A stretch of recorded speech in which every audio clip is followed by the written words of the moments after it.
반짝반짝 책정거장. 안녕하세요. K입니다.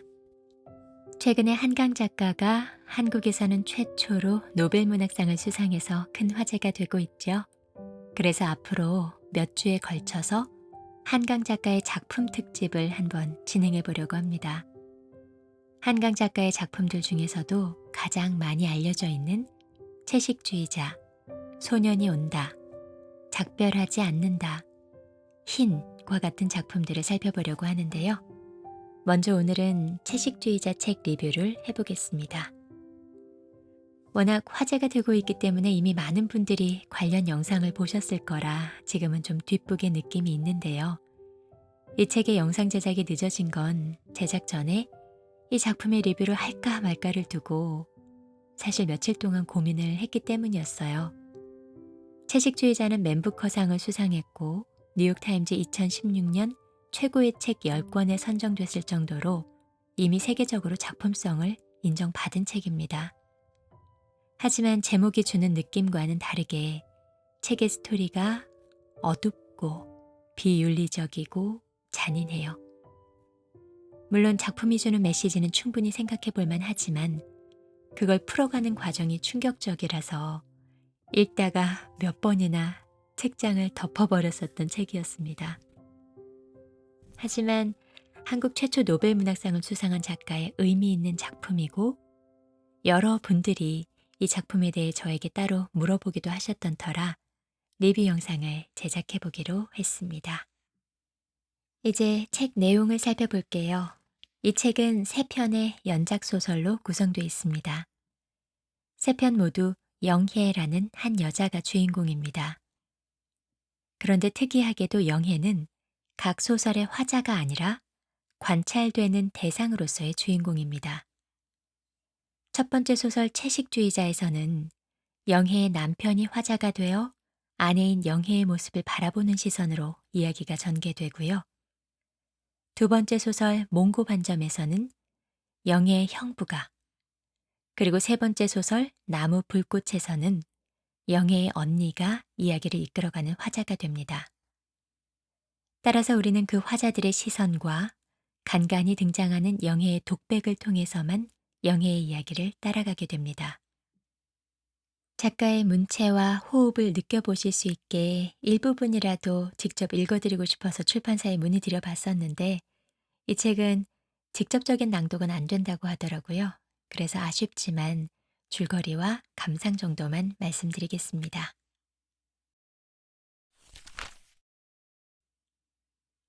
아내가 지극히 평범해서 그럭저럭 만족하며 살았던 영혜의 남편은 어느 날 아내의 이상한 행동을 목격하게 됩니다. 새벽녘에 아내가 냉장고 앞에서 멍한 눈빛으로 냉장고를 마주보고 서 있는 것이었습니다. 왜 그러고 있냐는 남편의 질문에 영혜는 그저 꿈을 꿨다고 말합니다. 다음 날 아침 남편은 영혜가 냉장고에 있는 모든 고기들을 다 꺼내 쓰레기통에 버리고 있는 모습을 발견합니다. 그때도 역시 아내는 화가 난 남편에게 표정 하나 흐트러뜨리지 않은 채 그저 꿈을 꿨다고만 말합니다. 이날 이후로 영혜는 고기는 물론이고 계란이나 유제품도 먹지 않습니다.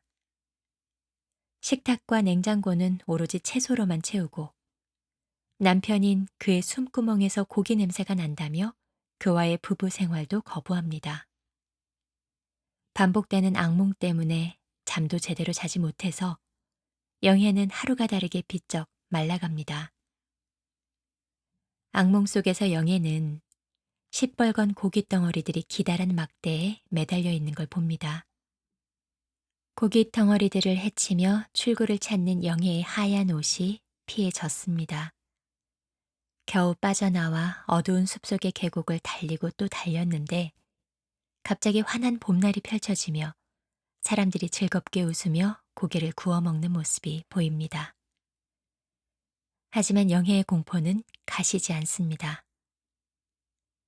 헛간에서 자기도 모르게 주워 먹은 고기 덩어리 때문에 손과 입에는 피가 묻어 있습니다.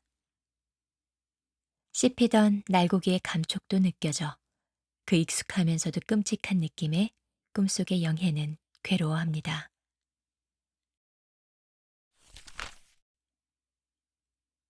장모의 생일날, 영혜의 친정 가족들은 영혜의 극단적인 채식을 나무라며 고기를 강권하는데요. 영혜가 끝까지 버티며 먹지 않자 실랑이를 하던 장인이 크게 화를 내며 영혜의 뺨을 때리고 영혜의 입에 억지로 고기를 짓이겨 넣습니다. 그러자 영혜는 짐승처럼 으르렁거리며 입에 넣어진 고기를 뱉어내고는 동시에 과도를 집어들어 손목을 그어버립니다. 이어지는 영혜의 독백에서 어린 날 갖게 된 트라우마가 정체를 드러냅니다. 영혜는 어린 시절 자기 다리를 물었던 집에서 키우던 개 흰둥이를 아버지가 얼마나 잔인하게 죽였는지를 떠올립니다. 영혜가 보는 앞에서 아버지는 흰둥이의 목줄을 오토바이에 묶고 동네를 돌고 또 돕니다. 한 바퀴, 두 바퀴 횟수가 늘어날수록 흰둥이는 입에 거품을 물고 목줄 밖으로 피를 흘리고 낑낑거리며 고통스러워합니다. 그런 흰둥이와 눈이 마주칠 때마다 영혜는 두 눈을 더 부릅뜨입니다. 그리곤 그날 밤 잔치에서 누린내가 나는 국밥을 한 그릇 다 먹어치워 버립니다. 아무렇지 않았다고 생각했습니다. 정말 아무렇지 않았다고. 영혜의 이런 독백을 화자인 남편은 알지 못합니다. 독자들만 이 독백을 통해 영혜의 숨겨져 있던 트라우마를 알게 되죠. 딸을 물었다는 이유만으로 또 하나의 살아있는 생명을 딸의 눈앞에서 잔혹하게 죽여버린 아버지에 대한 충격. 잔인하게 죽인 그 생명을 먹어버림으로 공범이 되어버렸던 자기 자신에 대한 모멸감. 그런 끔찍한 감정들이 자기도 모르는 사이에 잠재적 트라우마가 되어 영혜의 가슴 속에 숨어 있었던 거죠. 그리고는 잔잔한 수면처럼 잠잠해 보였던 일상의 어느 날, 그 응어리가 갑자기 악몽이라는 꿈의 형태로 영혜에게 나타났고, 영혜는 그날 이후로 그 트라우마에 갇혀버리게 된 것입니다. 사람들이 수군대며 서 있는 병원 분수대 옆 벤치. 아내인 듯 아내 아닌 듯한 영혜가 앉아 있습니다. 상의를 탈의하고 젖가슴을 드러낸 채 손에는 죽은 작은 동박새 한 마리를 쥐고 있습니다. 이렇게 일부가 끝이 납니다. 2부는 영혜를 바라보는 형부의 시선으로 이야기가 전개됩니다. 영혜의 형부는 비디오 아트 작업을 하는 예술가입니다. 그는 온몸에 꽃을 그린 벌거벗은 남녀의 교합 장면을 영상에 담는 작업을 구상하고 있습니다. 그러던 어느 날 처제인 영혜의 엉덩이에 어린 아이에게만 있을 법한 몽고 반점이 여전히 남아있단 말을 듣게 되고 그 순간 묘한 예술적 영감을 느낍니다. 그 몽고 반점을 자기가 그동안 구상해왔던 꽃 바디 페인팅의 정점으로 삼고 싶어진 겁니다.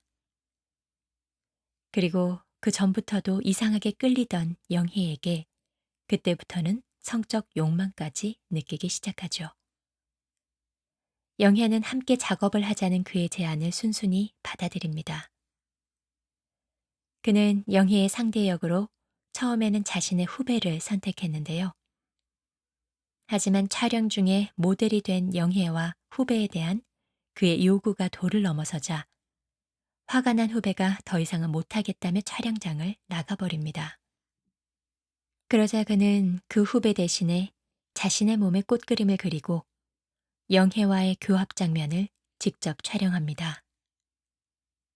그런데 그 장면을 영혜의 언니이자 그의 아내인 인혜가 목격하게 되었고 인혜가 그 두 사람을 집어넣으려고 부른 정신병원 구급요원들의 다급한 발소리가 들리면서 2부가 끝이 납니다. 3부는 영혜의 언니인 인희의 시선으로 전개됩니다. 인희의 남편은 정신병원에 갇혔다가 풀려난 이후론 잠적해서 더는 인희 앞에 나타나지 않습니다. 영혜는 증상이 더 악화되어 정신병원에서 나오지 못했고 더는 영혜를 보고 싶어 하지 않는 부모와 제부 때문에 영혜의 병원비며 보호자 역할을 인희 혼자서 떠안게 됩니다. 영혜가 병원에서 실종됐다가 병원 뒷산에서 발견된 이후로 영혜의 증상은 더욱더 심해집니다. 이젠 물 외에는 아무것도 먹으려 하지 않습니다. 자기 자신이 한 그루의 나무가 되어가고 있다고 여깁니다. 툭하면 병원복도 한 귀퉁이에서 물구나무를 한 채 서 있다가 누군가가 조금만 힘주어 밀면 쓰러집니다. 인혜는 그런 영혜를 보며 여러 상념들에 사로잡힙니다. 인혜는 남편의 사랑을 느끼지 못하며 살았습니다. 오로지 예술에만 몰두한 남편을 대신해 가족을 부양하며 힘들어도 괜찮다 꾹꾹 누르며 내색하지 않고 살아왔습니다. 그녀는 그동안 자기가 살아본 적이 한 번도 없다고 느낍니다. 살았다기보단 그저 버텨온 거라고 느낍니다. 위독해진 영혜를 큰 병원으로 이송하는 구급차 안에서 인혜는 나무에서 목을 매려다가 내려왔던 어느 날을 상기합니다.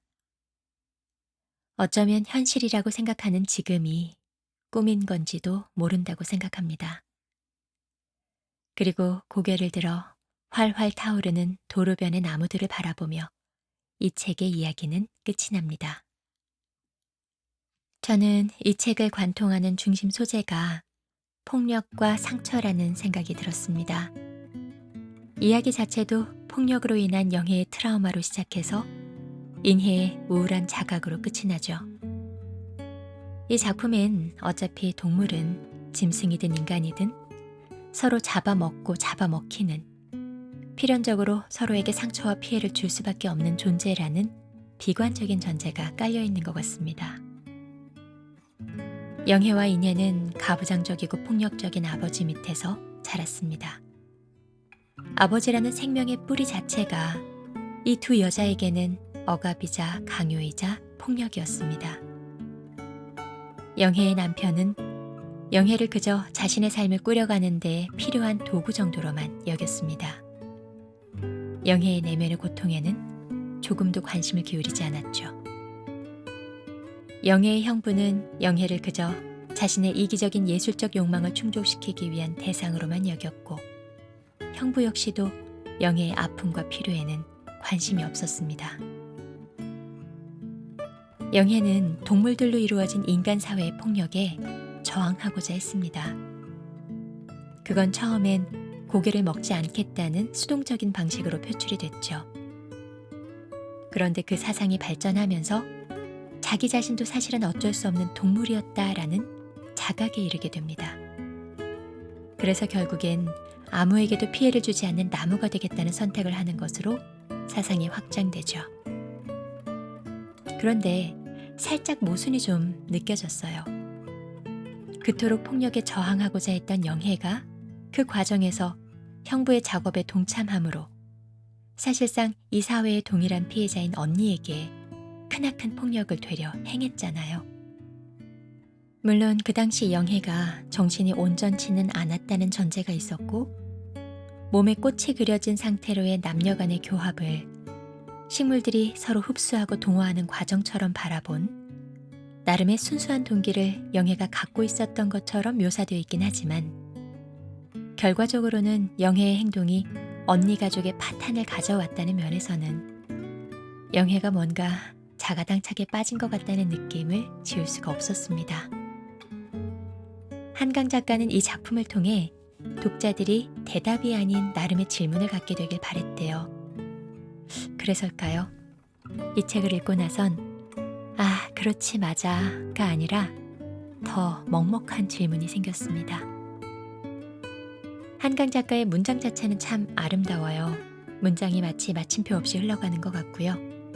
각 문장들이 실제 한강 작가의 말투처럼 여리고 느리고 또 속삭이는 느낌을 줍니다. 감각적인 표현들도 읽는 재미를 줍니다. 하지만 작품 전체에 잔존해 있는 슬픔에 대해 작가가 이렇다 할 명쾌한 해결책을 제시하고 있진 않아서 책을 읽고 나선 개운하진 않아요. 여러분은 어떻게 느끼셨어요? 이 책의 줄거리를 들으며 여러분은 어떤 질문이 생기셨나요? 네, 그럼 이 책의 리뷰는 이쯤에서 마무리하겠습니다. 들어주셔서 감사합니다. 좋은 하루, 좋은 밤 되세요.